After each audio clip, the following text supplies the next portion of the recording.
तुम्हारी सारी शिक्षा दीक्षा, तुम्हारा समाज, तुम्हारे संस्कार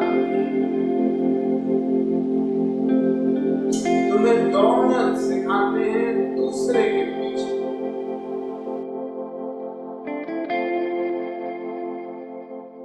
अगर कोई आदमी एक सतशास्त्र को पढ़ते वक्त 25 सतशास्त्रों को सोचता रहे तो चित्त एकाग्र नहीं होगा।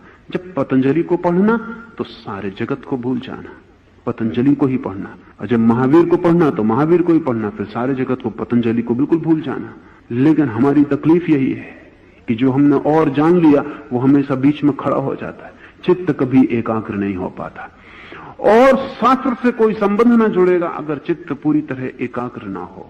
सारे जगत को भूल जाना, फिर यही समझना कि पतंजलि तो पतंजलि, बुद्ध तो बुद्ध और महावीर तो महावीर, फिर सब कुछ भी नहीं है। और फिर इसमें ही पूरे डूब जाना। इस डुबकी से ही संभव होगा कि जीवन बदले। गंभीर अर्थ का चिंतन करना।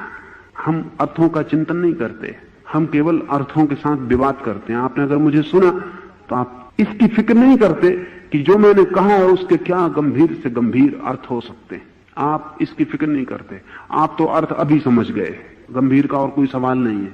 अब ये अर्थ ठीक है या गलत, इसका आप विचार करते हैं। सत्य के संबंध में ठीक और गलत का विचार करने से कोई हल होने वाला नहीं है।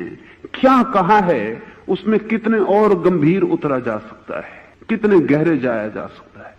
महावीर जैसे व्यक्तियों की वाणी एक परत नहीं होती, उसमें 1000 परतें होती। इसलिए हमने पाठ पर बहुत जोर दिया है। हम नहीं कहते कि पढ़ लेना और किताब रख देना, हम कहते हैं फिर पढ़ना।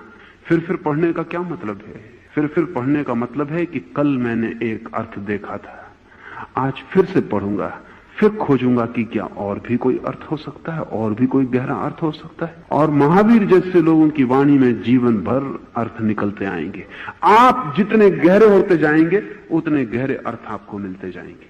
जिस दिन आपको अपने भीतर आखिरी गहराई मिलेगी उस दिन महावीर का आखिरी अर्थ आपको पता चलेगा। इसलिए भाषा कोश में अर्थ मत खोजना, अपने भीतर के गहराई में, एकाग्र ध्यान की गहराई में अर्थ को खोजना। चित्त में धृति रूप अटल शांति और धैर्य रखना, जल्दी मत करना, क्योंकि यात्रा है लंबी। इसमें ऐसा मत करना कि आज पढ़ लिया और बात खत्म हो गई, आज सुन लिया और सब हो गया। ये यात्रा लंबी है, अनंत है यात्रा। तो बहुत धैर्य पूर्वक गति करना, प्रतीक्षा रखना, शांति रखना। नमस्कार दोस्तों, स्वागत है आपका ओशो की बातें में। बहुत बहुत धन्यवाद दोस्तों। चैनल को सब्सक्राइब करें। ऐसी ही वीडियोस मैं डेली आपके लिए 6 बजे मॉर्निंग में लाता रहूँगा। और ओशो के बारे में मेरे विचार बहुत ही अलग हैं।